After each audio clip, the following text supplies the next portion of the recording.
prajurit komando. Perintah sudah jelas.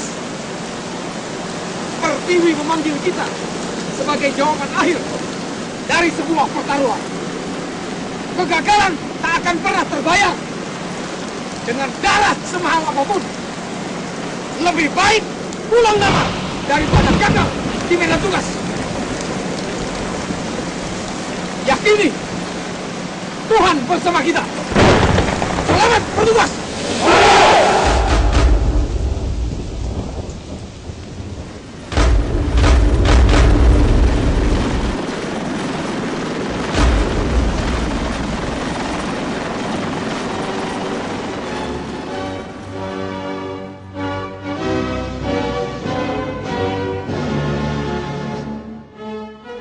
Komando Pasukan Khusus. Ini adalah sebuah profil tentang prajurit komando. Prajurit yang memiliki kemampuan dan keterampilan khusus di bidang mental, fisik, taktik, dan teknik untuk melaksanakan operasi khusus terhadap sasaran yang bersifat strategis terpilih.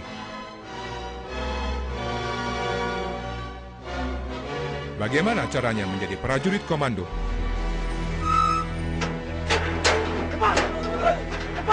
Disinilah di Batu Jajar, di Kesatrian Muhammad Ijon Jambi, Anda akan dididik menjadi seorang prajurit komando. Gerak! Gerak! Selamat datang di Kesatrian Muhammad Ijon Jambi. Apakah sudah siap fisik dan mental Anda untuk masuk di pos DGD? Disinilah fisik dan mental Anda akan ditempa sampai batas ketahanan maksimum selama 7 bulan. Tetapi, sebelum Anda masuk, Anda akan dihadang dengan peringatan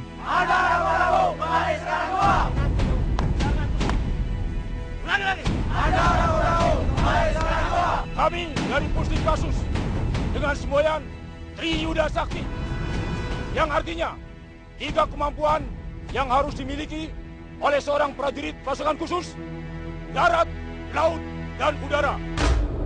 Saya ucapkan selamat datang di Satuan Pendidikan Sekolah Komando. Anda adalah prajurit-prajurit Angkatan Darat yang terpilih untuk bergabung di satuan ini, di Satuan Baret Merah. Dan terpilih untuk mengikuti pendidikan kursus komando. Kami pelatih berharap kalian bisa menyiapkan mental fisik dan motivasi Anda untuk mengikuti pendidikan ini dengan baik. Lembaga ini termasuk Satuan Pendidikan Sekolah Komando, bekerja dengan prinsip kehormatan sebagai dasar. Oleh karenanya, di dalam mengikuti pendidikan ini, kalian harus junjung tinggi kehormatan Satuan Baret Merah. Selamat berjuang, selamat berlatih. Komando! Komando! Komando! 001, siap pelajar! Go! Mereka akan melalui pelatihan militer terberat yang diadakan oleh Angkatan Darat dalam kondisi terburuk dan di bawah tekanan. Ini semua membutuhkan stamina dan ketahanan akan rasa sakit yang luar biasa. Karena mereka akan diuji sampai batas maksimal ketahanan manusia.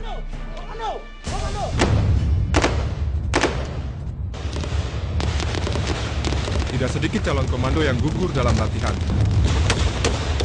Bahkan latihan ini dianggap terlalu brutal oleh beberapa pasukan khusus negara lain.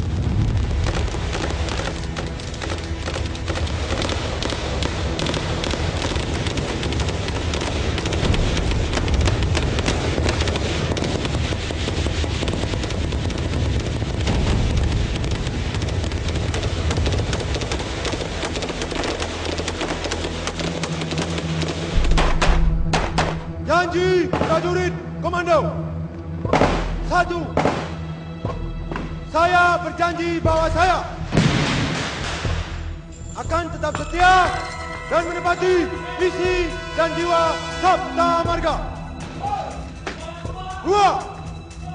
Saya berjanji bahwa saya akan memegang teguh dan tetap berpedoman pada sumpah prajurit. 3. Saya berjanji bahwa saya akan menjunjung tinggi dan mempertahankan derajat, nama, kehormatan, dan jiwa kesatuan para komando pada setiap saat, tempat, dan keadaan bagaimanapun. Dan setelah Anda lulus, Anda menjadi prajurit grup 1 Kopassus dengan semboyan Eka Wastu Baladika. Wadah pertama bagi prajurit pilihan. Prajurit grup 2 Kopassus dengan setanti Widharma Birawayuda. Wadah prajurit setia dan lur, serta merupakan kekuatan ampuh dan dasar yang siap menghadapi perang.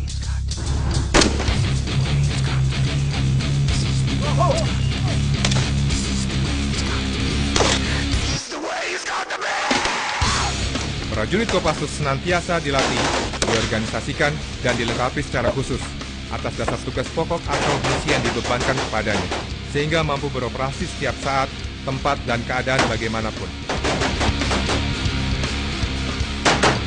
Inilah pasukan elit komando terbaik, masing-masing dengan keahlian tempur khusus. Tugas pertama, red penculikan, pembebasan tawanan, dan penghancuran.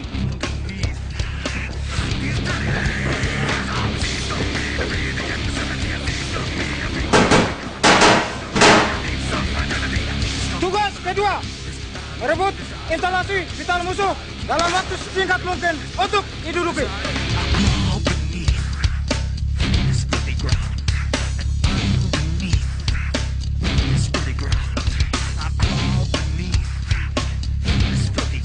Tugas ketiga, penyekatan, menghambat gerak musuh jauh di luar sebelum masuk ke wilayah sendiri.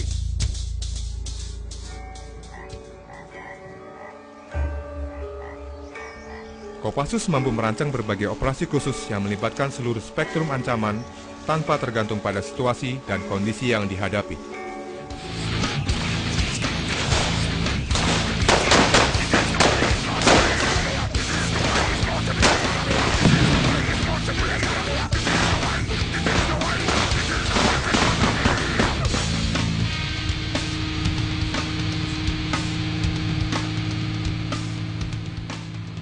Tugas keempat, patroli jarak jauh melakukan pengintaian terhadap musuh yang posisinya jauh untuk dilaporkan ke Satuan Infanteri dan Markas Besar.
Sebagian dari mereka yang lulus tes psikologi dan intelijensia akan mendapatkan pendidikan spesialisasi Sandi Yuda. Mereka tidak lagi menggunakan atribut militer, dan selama 3 bulan akan mendapatkan pendidikan intelijen. Setelah lulus, mereka akan menjadi pasukan Sandi Yuda, grup 3 Kopassus. Satuan ini adalah pelaksana operasional yang berkedudukan langsung di bawah Komandan Jenderal Kopassus. Tugas pokok satuan ini adalah membina kesiapan operasional dan menyelenggarakan operasi Sandi Yuda terhadap sasaran strategis dan terpilih sesuai perintah Panglima TNI melalui Komandan Jenderal dalam rangka mendukung tugas Kopassus. Selamat datang di grup 3 Kopassus.